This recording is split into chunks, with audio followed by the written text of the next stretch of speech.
Look around your room right now. Everything seems real, solid, permanent. But here's the thing, your brain isn't showing you reality, it's generating it. Like a Minecraft world loading around you, chunk by chunk, your brain only renders what you're looking at and fills in the rest with educated guesses. I'm sure you think you're seeing the world, but really, you're just playing a game your brain coded millions of years ago. Welcome to SAPIEN. Let's explain your mind using Minecraft. When you load into a new Minecraft world, you don't see the entire map at once. The game generates terrain around you. Mountains here, forests there, oceans beyond. But here's the trick. Those distant biomes don't fully exist yet. The game only loads the details when you get close. It's saving processing power. Your computer would melt trying to render a billion blocks at once, and your brain does the exact same thing. Right now, you think you're seeing this entire screen in perfect clarity. You're not. Your eyes have a tiny high-resolution zone in the center called the fovea. It's about the size of your thumbnail held at arm's length. Everything else? Blurry and low-res. Your brain is just filling it in with assumptions. It's called foveated rendering in computer graphics. Video game designers literally copied this from human biology to save GPU power. When you play a VR game, the headset tracks where your eyes are looking and only renders that spot in high detail, the edges, fuzzy and fake.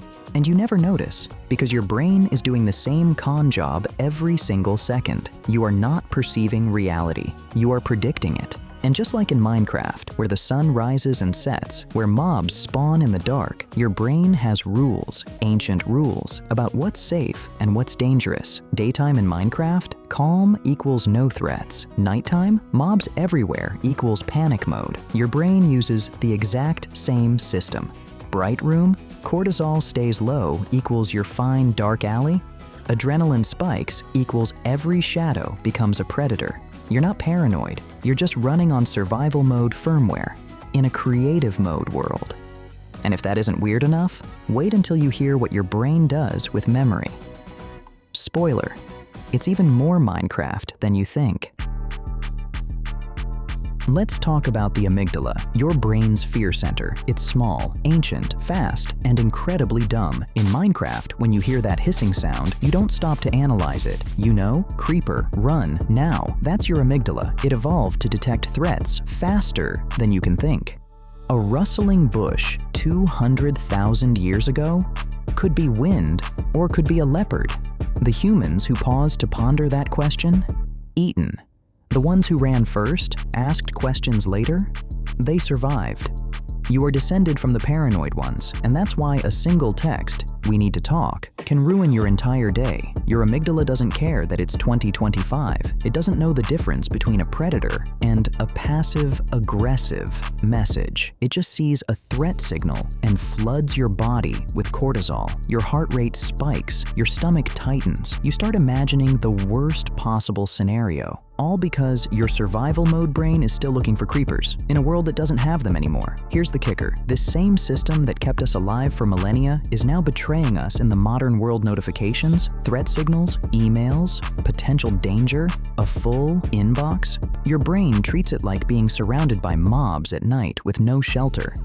We were built for immediate physical threats, not for 47 browser tabs and a grocery list. Studies show that Minecraft, specifically, improves spatial intelligence and problem solving because it mirrors the exact evolutionary pressures that built your brain. Explore, gather, build, survive. It resonates with something deep, primal. Your hippocampus, the part of your brain that handles memory and navigation, lights up when you explore Minecraft worlds the same way it did when your ancestors explored the savannah. The game feels human because it runs on human code. But wait, if your brain is so smart, why does it forget where you put your keys, but remembers that one embarrassing thing you did in 8th grade? Oh, that's where it gets interesting. Minecraft worlds are stored in chunks. When you're near a chunk, it loads. When you walk away, it unloads. The data is still there, hidden, dormant, but the game only brings it back when you return. Your brain does the exact same thing with memories. Neuroscientists call it context-dependent memory. You don't have access to all your memories at once. That would overload your system. Instead, your brain stores them in chunks, tied to emotions, places, and sensory triggers. Ever walk into a room and forget why you're there? That's a chunk unload. Ever smell something and instantly get hit with a memory from childhood? That's a chunk reload. Your hippocampus, the part of your brain responsible for long-term memory, works like Minecraft's save file. It tags emotional experiences with extra data so they reload faster. Trauma? That's a corrupted chunk. Nostalgia? That's an old world seed. Habits? Those are redstone circuits, repeating logic loops. When something traumatic happens, your brain doesn't just store the memory, it stores everything. The sounds, the smells, the lighting, your heart rate. And when any of those triggers reappear, the whole chunk loads back in instantly, vividly, uncontrollably. That's why PTSD feels like reliving the event, because to your brain, you are. But here's the beautiful part. Your brain is also plastic changeable. You can rewrite those chunks. Therapy? That's debugging. Meditation? That's defragging your mental hard drive. Learning a new skill? That's installing a mod. If this is blowing your mind, do me a favor. Smash that like button, because we're about to go even deeper.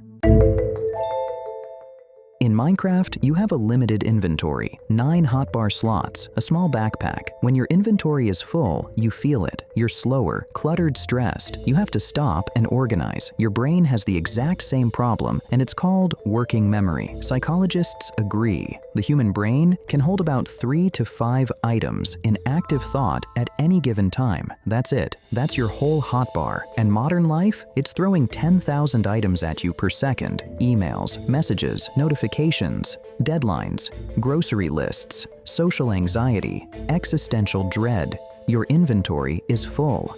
And what happens when your inventory is full in Minecraft? You stop functioning efficiently. You panic. You make bad decisions. You start dropping important items just to make room. Sound familiar? Cognitive load theory, which is heavily researched in neuroscience, explains this perfectly. Your prefrontal cortex, your executive function system, can only juggle so much. When you exceed its capacity, you experience decision fatigue, procrastination, and anxiety. You weren't designed for infinite scroll. You were designed for 9 hotbar slots. The solution? Same as in Minecraft. Organize your inventory. Prioritize, delete what you don't need, or use chests, which in this case are external systems like to-do lists and calendars. To offload the mental burden, your brain didn't evolve to hold everything. It evolved to know where everything is. Here's where it gets cool.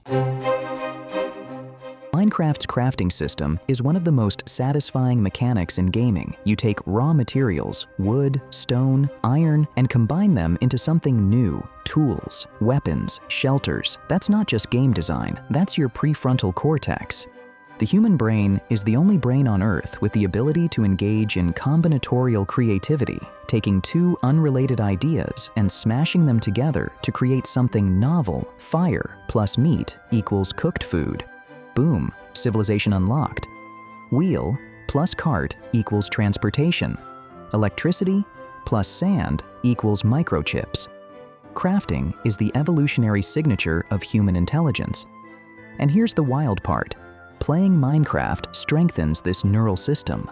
Studies show that sandbox games improve divergent thinking, problem solving, and cognitive flexibility, especially in kids. Why? Because the game forces you to experiment, fail, and iterate. Every crafting recipe you figure out is a mini simulation of human innovation. And just like in Minecraft, where you unlock better recipes by exploring and experimenting, your brain builds schemas, mental blueprints, by testing and refining ideas. Learning is just crafting knowledge. Okay, if you're still here, you're clearly curious about this stuff. Subscribe to SAPIEN, because we're decoding humanity one idea at a time. And trust me, the next one's gonna mess with your head even more. So why does all of this work? Why does a block game feel so deeply human? Because Minecraft isn't just a game, it's an evolutionary mirror. Your ancestors spent 2 million years exploring unknown terrain, hippocampal navigation, gathering resources, dopamine reward loops, building shelters, prefrontal planning, surviving the night, amygdala fear conditioning. Minecraft takes all of that and turns it into entertainment. You're not playing a game, you're running the same mental software your ancestors used to survive the African savanna. And that's why it's addictive. That's why kids can play for 6 hours straight. That's why adults feel strangely calm building virtual houses.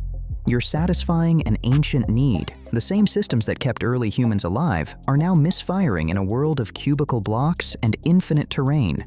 We think Minecraft is escapism, but really, it's the most human game ever made.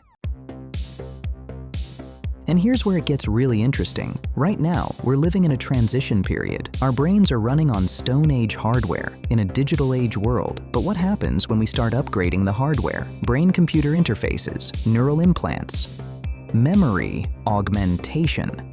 Imagine a world where your inventory isn't limited to 3 to 5 items.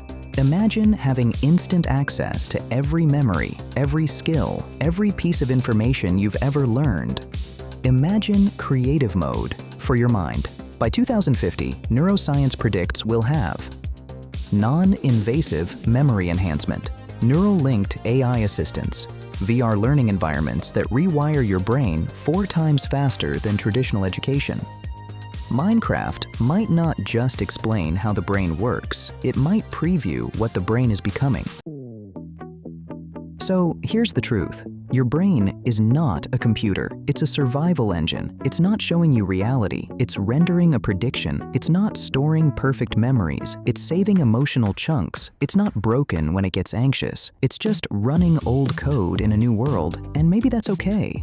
Because once you understand the system, you can start to rewrite it. Your brain is both the player and the world, which means you're not just playing the game, you are the server. This is SAPIEN, where we decode the past that built us, the instincts that guide us, and the future we're creating.